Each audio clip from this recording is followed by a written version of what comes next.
Good morning! Ako gali si Ma'am Hazel Polo. Kag sini nga aga, malagaw naman kita. Kay tungod part na ini sang akon routine ang pag-ehersisyo, gusto ko gid ini i-share kag pakita sa iban ang mga kinalain-lain nga mga kalingawan nga aktibidades diri sa akon banwa ang uton. Tadali, basi maadlawan naman kita.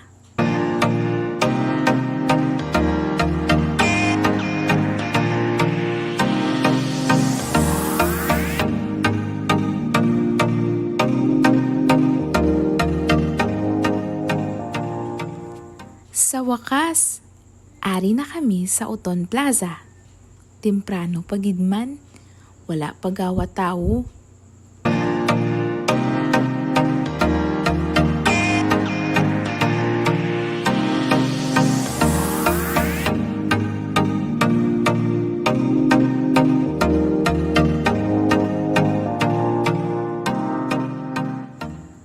Samtang gahulat kami magsugod ang Zumba, mawukaton kami danay.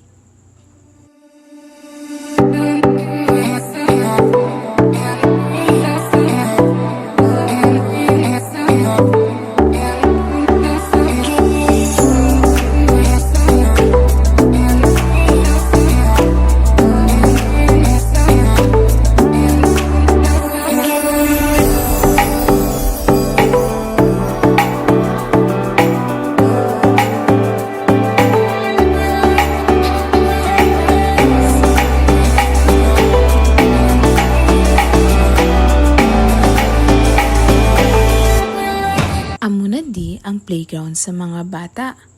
Wala gid ako sini naka-experience Pero sige lang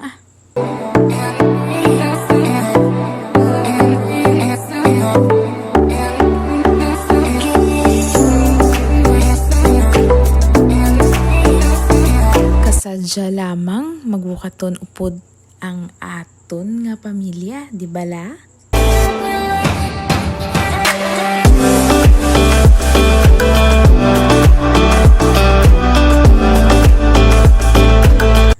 Gusto ko lang ipakita sa inyo ang sculpture diri sa Uton Plaza.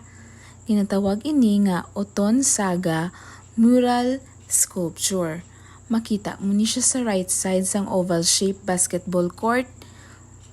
Pero kung gusto nyo makita kag makapapicture, welcome gid kamo diri magkadto.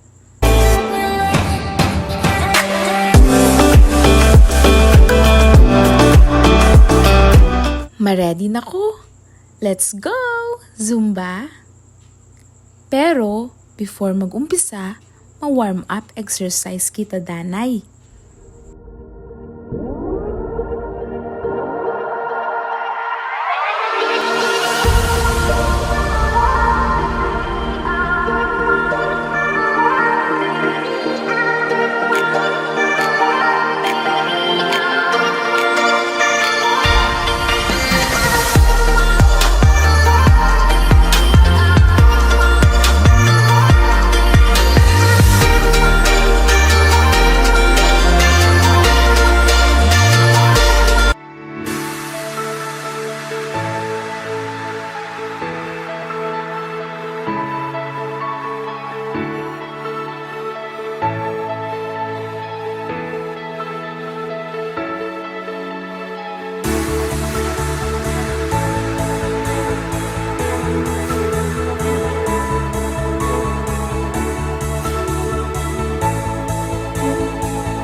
Makapoy man, pero it was a lot of fun. Truly, recreational activity can relieve stress and depression. It was a long day. Going home na? Thank you for watching. Bye!